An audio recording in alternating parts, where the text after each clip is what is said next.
أما بعد أعوذ بالله من الشيطان الرجيم بسم الله الرحمن الرحيم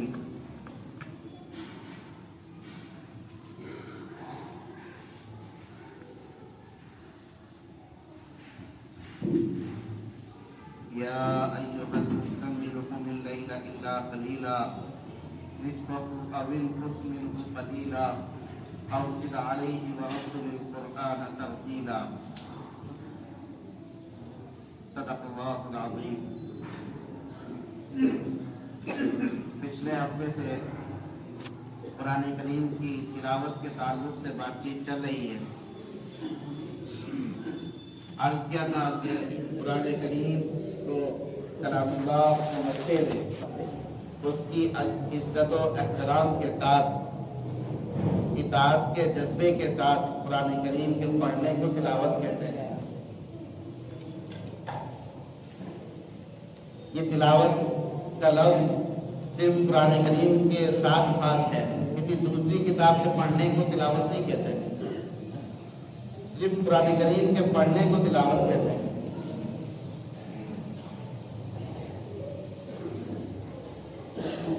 تلاوت کی اللہ کے نبی علیہ السلام نے بڑی ترغیب دی ہے، جس کو ہم نے پچھلے ہفتے بھی عرض کیا تھا۔ اور قرآن کریم کی تلاوت کے حقوق میں سے یہ بھی ہے کہ قرآن کریم کو یومیہ قرآن کریم کی تلاوت کی یومیہ معمول بنانا۔ جو شخص قرآن کریم کی تلاوت کا حق ادا کرنا چاہتا ہے، اور بلکہ ہر شخص کو، ہر مسلمان کو اس کی تلاوت کا حق ادا کرنا چاہیے، اس کے لیے ضروری ہے کہ اپنی یومیہ تلاوت کا کوئی معمول بنائے۔ اور کتنا معمول بنائے، اس کو بھی اللہ کے نبی علیہ السلام نے بیان کیا ہے۔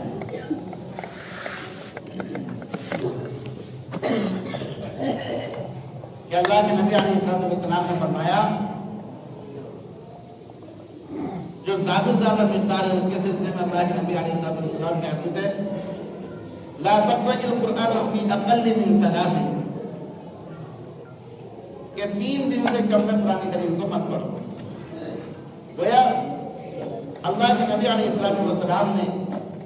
صحابہ کو ترغیب دی کہ کم سے کم جو ہے مطلب زیادہ جو قرآن کریم کی تلاوت اہتمام کے ساتھ ہو سکتی ہے وہ یومیہ 10 پارے ہیں، جو اللہ کے نبی علیہ السلام سے مروی ہے،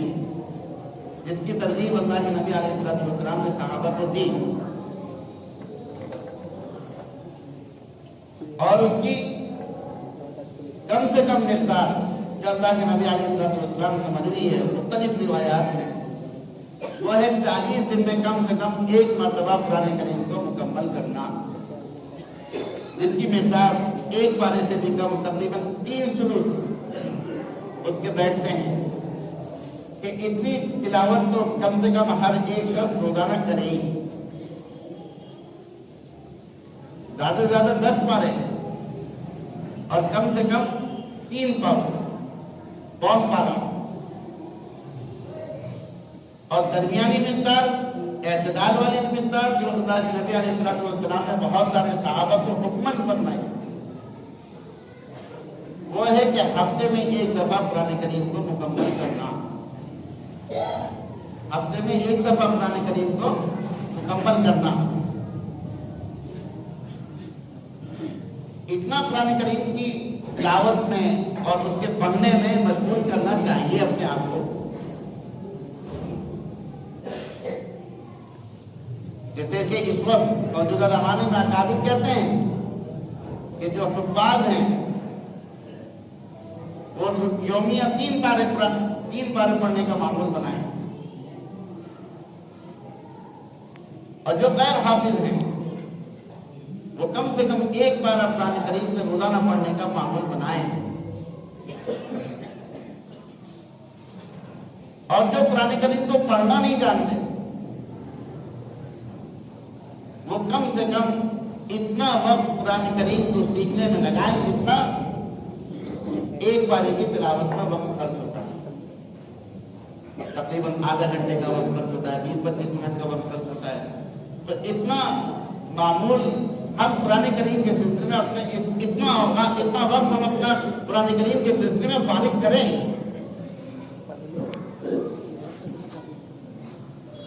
جو اللہ کا کلام ہے، جس کلام کو اللہ تبارک تعالیٰ نے انسانیت کی ہدایت کے لیے اتارا ہے، کہ جس قرآن کریم کو اللہ تبارک تعالیٰ نے اللہ کے نبی علیہ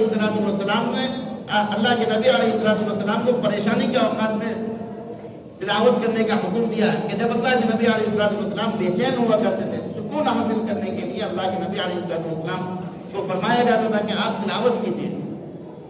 تلاوت کی خاصیت ہے، اس سے سکون حاصل ہوتا ہے، شفا حاصل ہوتی ہے، انسان کے اندر ٹھہراؤ آتا ہے، صبر کرنے کی صلاحیت پیدا ہوتی ہے، استعداد پیدا ہوتی ہے. یہ قرآن کریم کی خاصیت ہے. اللہ کے نبی علیہ السلام نے ایک حدیث میں فرمایا تبرک بالقرآن، کہ قرآن کریم سے برکت حاصل کرو. کہ آج ہم لوگ پریشان ہیں کہ اتنا کما رہے ہیں، اتنی آمدنی ہے، لیکن میری ضرورتیں پوری نہیں ہو رہی، کیونکہ ہم کوئی برکت والا کام کر ہی نہیں رہے. کہ ہم خود بھی کما رہے ہیں، بیوی بھی کما رہی ہے، بچے بھی کما رہے ہیں، اور سب ہر ایک جو ہے کمانے کی فکر میں لگا ہوا ہے، زیادہ سے زیادہ کمانے کی فکر میں لگا ہوا ہے، لیکن ضرورتیں پوری نہیں ہو رہی، خواہشیں پوری نہیں ہو رہی. اس لیے کیا ہمارے گھروں میں یا ہماری زندگی میں برکتیں ختم ہو گئی. کہ برکتیں کیسے حاصل ہوں گی؟ برکتیں حاصل ہوں گی قرآن کریم کی تلاوت سے، سنتوں کو اپنے گھروں کے اندر زندہ کرنے سے. کہ جو شخص اپنے گھر میں جب بھی داخل ہو سلام کرے، اس کے گھر میں برکت آتی ہے. کہ گھر میں افراد ہیں اس وقت بھی سلام کرے، گھر میں افراد نہیں ہیں اس وقت بھی سلام کرے، گھر میں افراد ہیں چھوٹے ہیں اس وقت بھی سلام کرے. یہ اللہ کے نبی علیہ السلام کی سنت تھی. اس لیے ہمیں قرآن کریم کی تلاوت کا معمول بنانا چاہیے.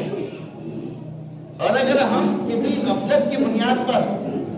قرآن کریم کی تلاوت پر قادر نہیں ہیں، ہم قرآن کریم کی تلاوت نہیں کر سکتے، ہم کسی غفلت کی بنیاد پر ہم نے ابھی تک قرآن کریم پڑھا نہیں ہے، قرآن کریم کو پڑھنا نہیں سیکھا، تو میرے محترم بزرگ دوستوں بہت افسوس کی چیز ہے. لیکن اس سے زیادہ افسوس کی چیز یہ ہے کہ ہم ابھی بھی اس کو سیکھنے کی فکر نہ کریں. ہماری مسجد میں اس کا اہتمام ہے کہ عشاء کے بعد بالغ حضرات، ظہر کے بعد تو بچوں کے لیے انتظام ہے مکتب کا، اور عشاء کی نماز کے بعد بالغ حضرات کے لیے جو کاروبار میں مشغول ہیں، ملازمت میں مشغول ہیں، دن بھر ان کی مشغولیاں ہیں، ان کے لیے کہ عشاء کی نماز کے بعد تھوڑا سا اپنے وقت کو فارغ کر قرآن کریم کو پڑھنا سیکھیں، قرآن کریم کو صحیح پڑھنا سیکھیں اور صحیح پڑھنا سیکھیں. کیونکہ میں نے پچھلے ہفتے بھی عرض کیا تھا کہ جتنے بھی فضائل ہیں، جتنے بھی اجر ہیں اور جتنے بھی وعدے ہیں، وہ قرآن کریم کو صحیح پڑھنے پر ہیں. یہ ایک قرآن کریم وہ ہے جو ہم نے بچپن میں محلے میں سیکھ لیا تھا. امید ہے کہ بہت اچھا سیکھا ہوگا، لیکن بچپن سے ہم پڑھتے چلے آ رہے ہیں، کسی کو سنایا نہیں، کسی کے سامنے اس کو دہرایا نہیں، تو ہو سکتا ہے کہ زبان پر غلط الفاظ چڑھ گئے ہوں، اس لیے کم سے کم اتنا قرآن کریم تو ہر ایک کو صحیح کر لینا چاہیے، اور اتنا قرآن کریم ہر ایک کو صحیح کرنا فرض ہے اور واجب ہے، جس سے ہماری نماز صحیح ہو جائے، جس سے ہماری نماز درست ہو جائے. کیونکہ نماز میں تلاوت کرنا، قرات کرنا فرض ہے. تلاوت کرنا فرض ہے، اور فرض کی جب تک اس کو صحیح طور پر ادا نہیں کیا جائے گا تو فرض ادا نہیں ہوگا، اور فرض ادا نہیں ہوا تو نماز نہیں ہوگی. تو کہیں ایسا تو نہیں کہ ہم ایک چھوٹی سی غفلت کی بنیاد پر 10-15 منٹ فارغ نہ کرنے کی بنیاد پر ہم اپنے سالوں کی نمازیں بھی خراب کر رہے ہوں. اللہ کرے کہ ایسا غلط ہو، ایسا نہ ہو کسی کے ساتھ، لیکن اگر ہو تو اس کے سلسلے میں فکر کرنے کی ضرورت ہے، اس کے بارے میں سوچنے کی ضرورت ہے، اس میں شرمانے کی ضرورت نہیں ہے، شرمانے کی ضرورت نہیں ہے۔ افسوس کی بات یہ ہے کہ اب اگر ہمیں پتہ چل گیا کہ ہمیں کلمہ یاد نہیں ہے، ہمیں تلاوت سورہ فاتحہ صحیح نہیں ہے، ہمیں چھوٹی چھوٹی سورتیں صحیح نہیں ہیں، تو افسوس کی بات یہ ہے کہ اب بھی ہم اس کو صحیح کرنے کی فکر نہیں کرتے۔ ماضی گزرا جیسا گزرا، لیکن اس وقت ہمارے پاس اسباب ہیں، اس وقت ہمارے پاس پڑھانے والے موجود ہیں، سکھانے والے موجود ہیں، ان سکھانے والوں سے فائدہ حاصل کرنا چاہیے۔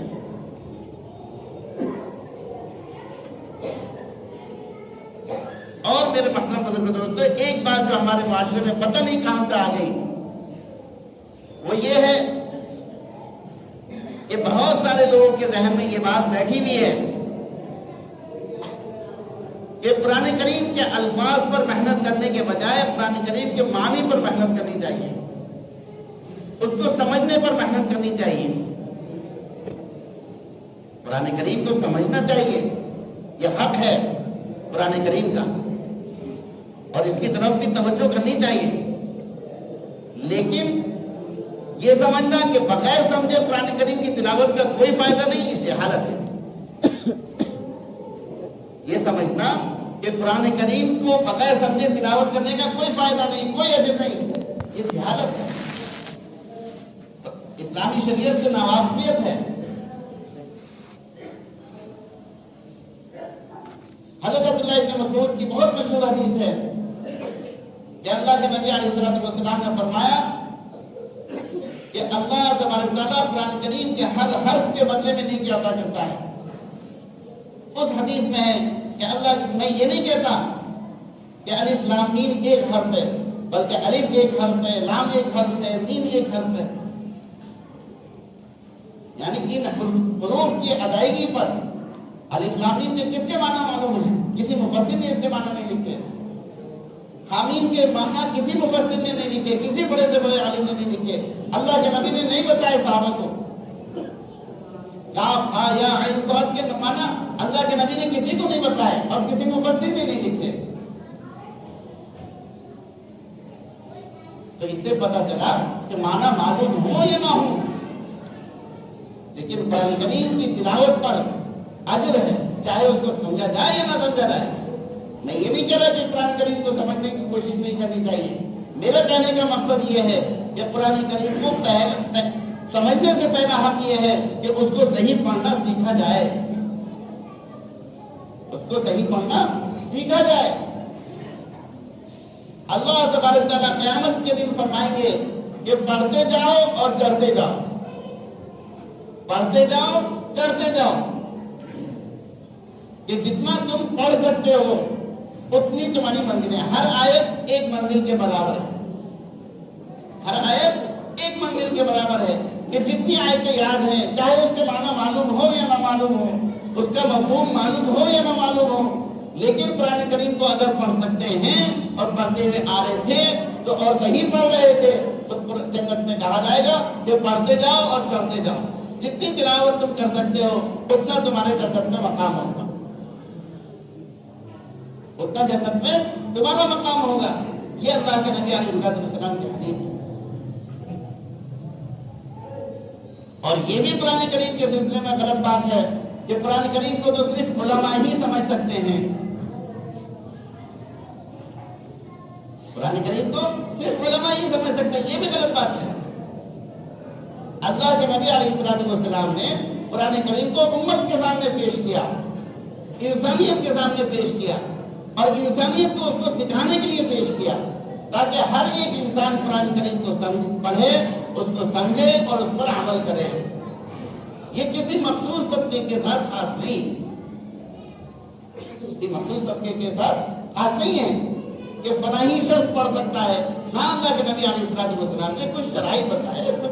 ہر ایک چیز کی کچھ استعداد ہوتی ہے، ہر ایک چیز کی کچھ صلاحیت ہوتی ہے کہ وہی بچہ، اب یہ بھی نہیں کہ قرآن کریم جو ایک طفل مکتب کے لیے جو ایک باغیچہ اطفال بن جائے کہ ہر ایک شخص آ کے اس میں رائے زنی کرنے لگے، یہ بھی نہیں ہے۔ کہ جو شخص قرآن کریم کو سیکھنا چاہتا ہے اس سے پہلے اس کے لیے کچھ آداب اور شرائط رکھے ہیں کہ ان آداب اور شرائط کو جو پورا کرے گا، جو بھی پورا کرے، عالم ہو یا غیر عالم ہو، وہ قرآن کریم کو سمجھ سکتا ہے، وہ قرآن کریم کو سمجھ سکتا ہے۔ اور اسی طریقے سے ہر ایک شخص کے اوپر یہ ضروری ہے کہ قرآن کریم کو صحیح پڑھنا سیکھے، قرآن کریم کو صحیح پڑھنا سیکھے۔ یہ بھی ہر ایک شخص وہ جو قرآن کریم کو اللہ کا کلام سمجھتا ہے اس کے اوپر حق ہے کہ تلاوت قرآن کریم کا حق ادا کرے۔ اس کی کم سے کم مقدار یہ ہے کہ 40 دن میں ایک دفعہ قرآن کریم کو مکمل کرے، زیادہ سے زیادہ مقدار یہ ہے کہ 3 دن میں قرآن کریم کو مکمل کرے، اور متوسط اور معتدل مقدار یہ ہے کہ ہفتے بھر میں ایک دفعہ قرآن کریم کی تلاوت کو مکمل کرے۔ اور یہ معمول بنانا چاہیے ہر ایک شخص۔ جب معمول بنائے گا تو اس کی زندگی میں برکت آئے گی، اس کی زندگی میں شفا ہوگی، بہت ساری بیماریوں سے محفوظ رہے گا، اس کی زندگی میں اطمینان ہوگا، اس کے قلب میں ٹھہراؤ ہوگا، اس کی زندگی میں صبر ہوگا، برداشت کرنے کی عادت اس کے اندر پیدا ہوگی۔ کہ جب ہم قرآن کریم کی تلاوت کا معمول بنائیں گے، اور اگر ہم نے تلاوت قرآن کریم کو صرف ہم نے مرنے اور جینے کے ساتھ کر لیا تو نہ ہم اس سے برکتیں حاصل کر سکتے ہیں اور نہ ہم اس سے ہدایت حاصل کر سکتے ہیں۔ قرآن کریم ہدایت نامہ ہے، قرآن کریم ہدایت نامہ ہے، اس سے زندگیوں میں فلاح اور کامیابی ملے گی۔ اور جس قوم نے بھی جس زمانے میں اللہ کے نبی علیہ السلام کی تعلیمات کے مطابق زندگی گزارنے کی کوشش کی، قرآن کریم کی تعلیمات کے مطابق زندگی گزارنے کی کوشش کری، وہ کامیاب ہوئی۔ اور آج ہم کیوں ذلت اور رسوائی کی زندگی گزار رہے ہیں؟ اس لیے کہ نہ ہم نے قرآن کریم کو سمجھنے کی کوشش کی، نہ ہم نے قرآن کریم کو صحیح پڑھنے کی کوشش کری، نہ ہم نے قرآن کریم پر عمل کرنے کی کوشش کری۔ ساری چیزیں ہم نے پردے پوش کر رکھی ہیں، ساری چیزیں ہم نے چھوڑ رکھی ہیں، تو اس لیے آج ہم ذلت اور رسوائی کی زندگی گزارنے پر مجبور ہیں۔ عزت کی زندگی، سرخروئی کی زندگی، کامیابی کی زندگی قرآن کریم کی تعلیمات کے مطابق، قرآن کریم کی تعلیمات کے مطابق ہی گزار سکتے ہیں۔ اور جب یہ ہماری زندگی میں سرخروئی ہوگی، کامیابی ہوگی، جب ہم قرآن کی تعلیمات کو اپنی زندگی میں شامل کریں گے۔ اللہ تبارک و تعالیٰ زیادہ عمل کرنے کی توفیق عطا فرمائے۔ آمین۔ الحمدللہ۔